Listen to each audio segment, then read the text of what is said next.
उधर सुंदरनगर विधानसभा क्षेत्र के डेहर में कांग्रेस सरकार की नीतियों और विकास कार्यों में कथित ठहराव के खिलाफ बीजेपी ने जोरदार विरोध प्रदर्शन किया। प्रदर्शन को संबोधित करते हुए बीजेपी के विधायक राकेश जम्वाल ने सुक्खू सरकार पर जमकर निशाना साधा। राकेश जम्वाल ने आरोप लगाया कि प्रदेश में सड़कें बंद हैं, बस रूट प्रभावित हैं, स्वास्थ्य सुविधाएं चरमरा रही हैं और विकास कार्यों की रफ्तार थम गई है। लेकिन सरकार जनता की समस्याओं के समाधान के बजाय सिर्फ घोषणा और प्रचार तक सीमित है। उन्होंने कहा कि बारिश और भूस्खलन के चलते ग्रामीण क्षेत्रों का संपर्क टूट रहा है, जिससे विद्यार्थी, कर्मचारी, बुजुर्ग और मरीज सबसे ज्यादा प्रभावित हो रहे हैं। उन्होंने आरोप लगाया कि अस्पतालों में डॉक्टरों, पैरामेडिकल स्टाफ और दवाइयों की कमी की शिकायतें भी लगातार सामने आ रही हैं। भारत सरकार से, नरेंद्र मोदी जी की सरकार से हम लेकर आए थे, लेकिन उस योजना को भी बुरी तरह से तहस नहस करने का काम, उसमें अनेकों प्रकार से अपने चेहतों को फायदा देने के लिए इस योजना का भी बेड़ा गर्क करने का काम कांग्रेस की सरकार ने किया है। और आज आप स्थिति देख सकते हैं, आज सड़कों की हालत आप देख सकते हैं, चाहे वो इलाका घांगरू की सड़क हो, चाहे वो अन्य सड़कें हो। मैं सारी सड़कों का जिक्र यहां पर नहीं करना चाहता।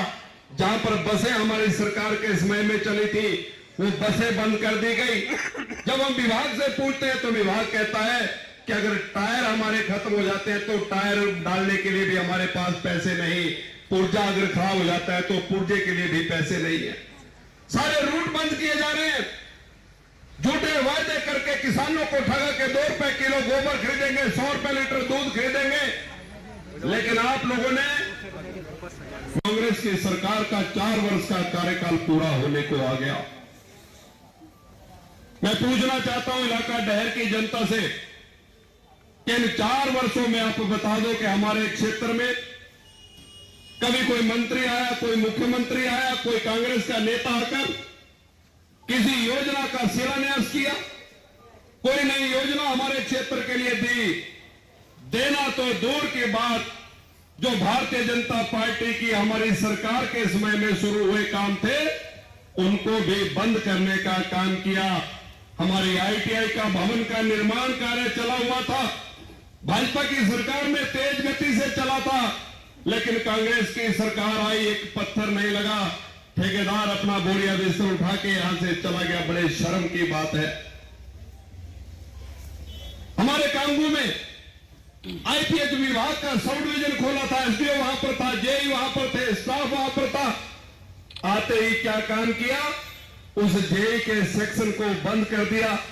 हमने चड़ोल में वेटनरी का हॉस्पिटल खोला था, डॉक्टर वहां पर था, उस वेटनरी के हॉस्पिटल को डीनोटिफाई कर दिया। हमने बटवाड़ा में पटवार सर्कल खोला था, उस पटवार सर्कल को बंद कर दिया। ऐसे अनेकों संस्थान ऐसे कर ले जो भाजपा की सरकार ने जनता की सेवा के लिए खोले थे, उन सारे संस्थानों को, उन सारे कार्यालयों को बंद करने का काम किसी ने किया तो कांग्रेस की सुक्खू की सरकार ने किया। 10 गारंटियां दी। विधानसभा चुनाव जब आए उसमें कहा था 2022 के चुनावों में दिसंबर में सरकार बनेगी, जनवरी में हर महिला के खाते में 1500 आएगा। 4 साल का समय बीत गया, हमारी माताएं बहनें इंतजार करती रही कि कब 1500 आएगा। अब नई नई योजनाएं बनाकर अब पता चल गया कि अगले वर्ष विधानसभा के चुनाव होंगे, कांग्रेस का सुपड़ा साफ होगा, कांग्रेस की सीटें दहाई के आंकड़े में नहीं आएगी। आज अब फिर से योजनाएं बनाई जा रही है कि किस प्रकार से आने वाले समय में फिर से माताओं बहनों को ठगने का नया कोई सोच चल रही है। लेकिन जहां माताओं बहनों को ठगा, वही नौजवानों को भी ठगा। कहा हम सत्ता में आएंगे तो 1 लाख सरकारी नौकरी 1 साल में देंगे, 5 साल में 5 लाख सरकारी नौकरी देंगे। आप देख रहे हैं नौजवान सड़कों पर है। कहीं किसी नौजवान को नौकरी देना तो दूर की बात, जो पूर्व की सरकार में आउटसोर्स पर लगाए गए हमारे भाई बहन थे, उनको नौकरी से निकालने का काम भी इस कांग्रेस की सरकार ने